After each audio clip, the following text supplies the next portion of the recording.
think it's fair to say that we should have sent someone with a higher profile to be there. That said, there is no doubt that the American people and this administration stand foursquare behind our allies in France. Yeah, okay, sure you do. Welcome aboard, ladies and gentlemen. That was Josh Earnest today responding to a mountain of criticism that the president and the administration has received over the fact that during the Unity rally in France over the weekend, there was no high-ranking U.S. official present, despite the presence of many heads of state. Now, it was wrong, it was humiliating, it was disgusting, but it's who this president is. He wasn't moved to send anybody. I said on Friday, and I will continue to say, that this president, he's not stirred to his core. He's not moved to his core by the slaughter of Christians and Jews by Muslim terrorists. That's not to say he applauds it. That's not to say he approves of it. That's just to say it doesn't stir him the way it stirs me and you and probably 95% of the nation. It doesn't do it for him. Doesn't do it for him. But God forbid, and I mean God forbid, a mosque is attacked, or a single Muslim is attacked, and I mean I'm not being flippant about it.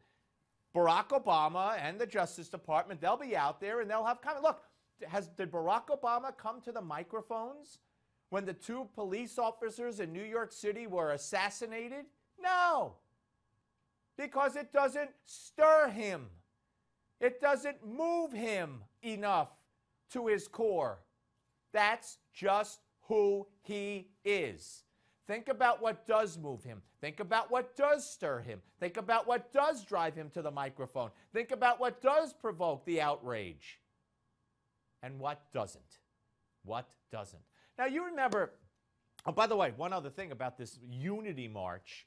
Boy, was I impressed to heck to see Netanyahu there. And then the president of France, who already had called the attack at the market, the kosher market or bakery, anti-Semitism. He went with Netanyahu to the synagogue in Paris that had been closed down on Friday, unprecedentedly closed down, and they spoke.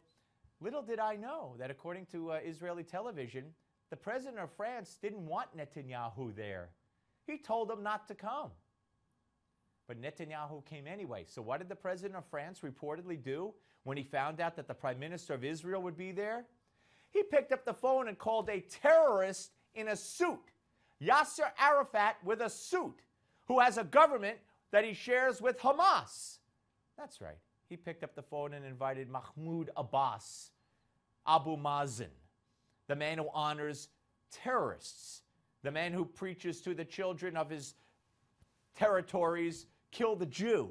That's right. That's who stood there with the other heads of state in the Unity March. What are you going to do? It is what it is, and France is what it is.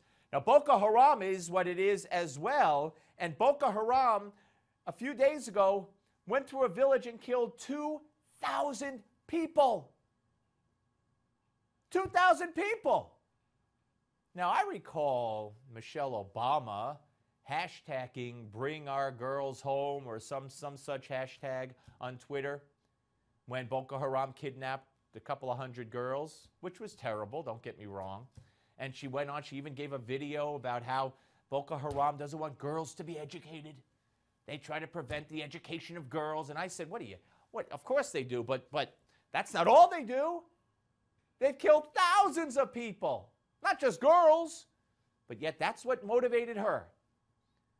Has there been a hashtag for Michelle Obama in honor of the 2,000 men, women, and children slaughtered to death by Boko Haram? No. Because it's not girls going to school. You see, this is what stirs. What stirs you to your core and what doesn't. That's how you tell what a person is inside.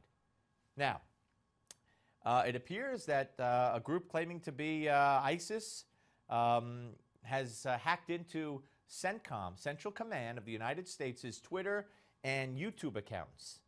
And they also have posted things saying, we're going to catch you, watch your back, we're going to get you, to talking to soldiers. Allegedly, they have posted the addresses and names of generals of the United States, addresses. And they've also said that we're here. We're in your military. We're in your streets. We're everywhere. And I got to tell you, I don't doubt it. But don't worry, because God forbid if there's another Nadal Hassan out there who's going to commit jihad, we'll just call it workplace violence. That'll make the president happy, because that's who he is. We're coming back.